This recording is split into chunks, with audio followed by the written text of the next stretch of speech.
7 kesalahan besar yang bikin banyak orang gagal punya rumah, padahal gajinya cukup. Panduan emosional, realistis, dan penuh kesadaran finansial untuk generasi yang ingin merdeka dari kontrakan. Kamu mungkin sering bilang ke diri sendiri, "Aku belum siap KPR, gajiku masih kecil." Tapi, coba jujur sebentar. Benarkah karena penghasilanmu kecil atau karena kamu belum punya strategi? Banyak orang tidak sadar. Mereka sebenarnya mampu, tapi dikalahkan oleh ketidaksiapan mental dan keuangan yang tidak terencana. KPR bukan musuh. Ia hanya alat. Dan alat, kalau digunakan tanpa strategi, bisa melukai pemiliknya sendiri. Mari kita bongkar satu persatu 7 kesalahan besar yang membuat banyak orang gagal punya rumah. Padahal secara finansial mereka sudah lebih dari cukup. Kesalahan pertama, nunggu gaji naik dulu. Ini kesalahan paling umum dan paling mahal. Banyak orang berkata, "Nanti aja deh, nunggu gaji naik dulu." Padahal, setiap tahun harga rumah naik rata-rata 8–12%, sementara kenaikan gaji rata-rata cuma 4–6%. Artinya, setiap tahun kamu menunggu kesenjanganmu dengan harga rumah semakin lebar. Kalau rumah hari ini 200 juta, 3 tahun lagi bisa jadi 260 juta. Selisih 60 juta itu sama dengan tabungan 5 tahun orang bergaji 3,5 juta. Jadi, setiap kali kamu bilang belum waktunya, sebenarnya kamu sedang membiarkan mimpi itu menjauh sedikit demi sedikit.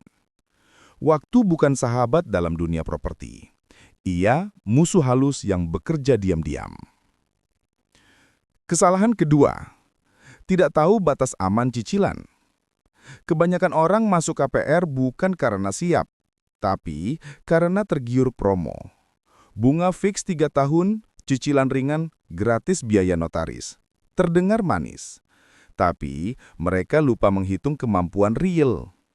Rumus aman, cicilan maksimal 30% dari penghasilan bulanan.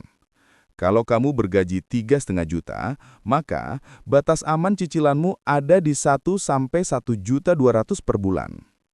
Lebih dari itu, kamu akan hidup dikejar kalender. Tanggal gajian bukan lagi momen lega, tapi waktu untuk membayar hutang.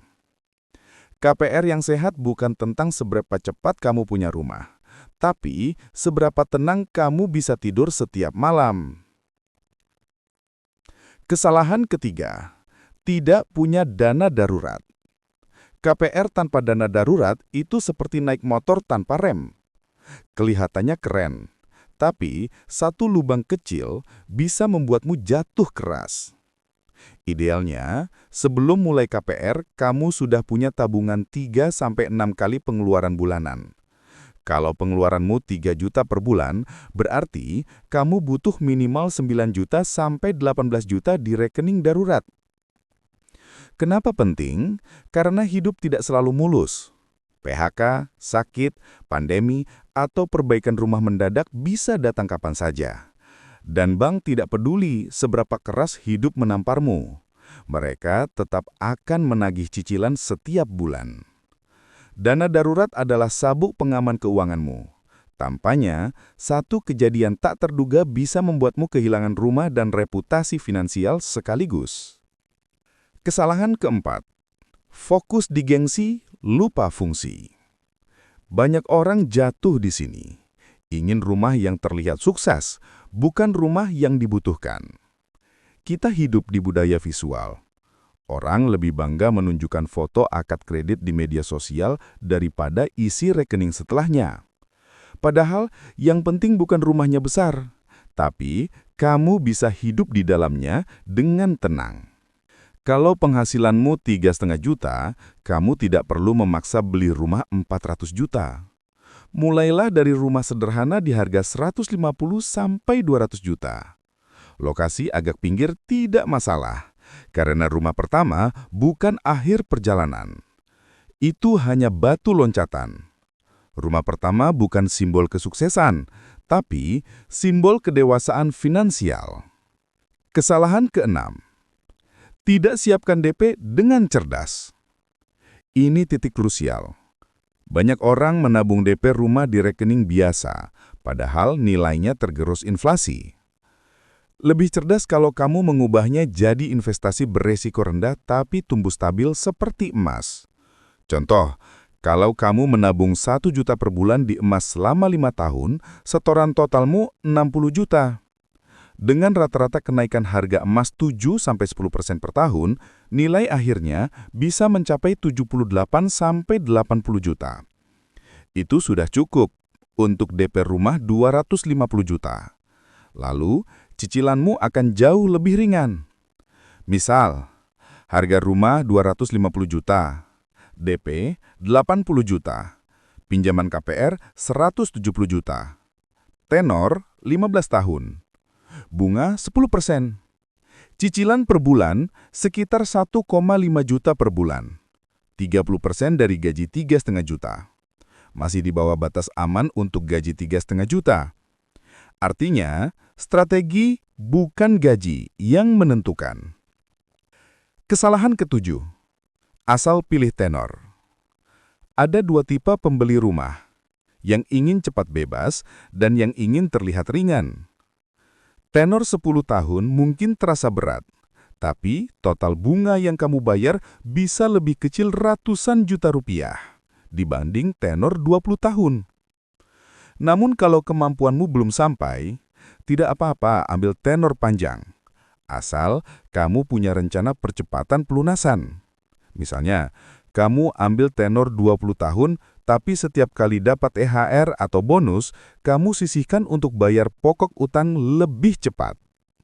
Strategi kecil ini bisa memangkas waktu cicilan hingga 5 tahun lebih cepat. Tenor panjang bukan dosa. Asal kamu punya niat untuk tidak berlama-lama jadi budak bunga. Kesalahan ketujuh, takut gagal sebelum coba. Ini kesalahan paling menyedihkan, karena semua kesalahan di atas bisa diperbaiki. Tapi kalau kamu tidak berani memulai, tak ada yang bisa diselamatkan. Banyak orang menakut-nakuti diri sendiri dengan cerita horor KPR. Padahal yang mereka dengar bukan tragedi, tapi hasil dari strategi yang tidak disiapkan. KPR bukan jebakan. KPR adalah alat yang bisa memindahkanmu dari kontrakan ke kepemilikan sendiri, asal kamu tahu cara memegangnya. Rasa takut bukan tanda kamu lemah. Itu tanda kamu sadar bahwa keputusan ini besar. Tapi, jangan biarkan rasa takut itu mengunci langkahmu. Simulasi realistis. Bagaimana gaji 3,5 juta bisa mengarah ke rumah sendiri dalam 5 tahun? Komponennya, diperkirakan penghasilan 3.500.000 per bulan, tabungan emas diperkirakan 1 juta per bulan dikali 5 tahun, jumlahnya 60 juta, setelah kenaikan 8% menjadi 78 juta. DP rumah diperkirakan 75 juta, harga rumah 250 juta, pinjaman KPR diperkirakan 175 juta, tenornya 15 tahun, cicilan per bulan kurang lebih 1,5 juta, sama dengan 30% dari gaji 3 juta. Sisa gaji 2 juta untuk hidup dan dana darurat. Kamu tidak kaya, tapi kamu terencana. Dan perencanaan selalu menang melawan keberuntungan. Penutup, rumah bukan sekedar bangunan.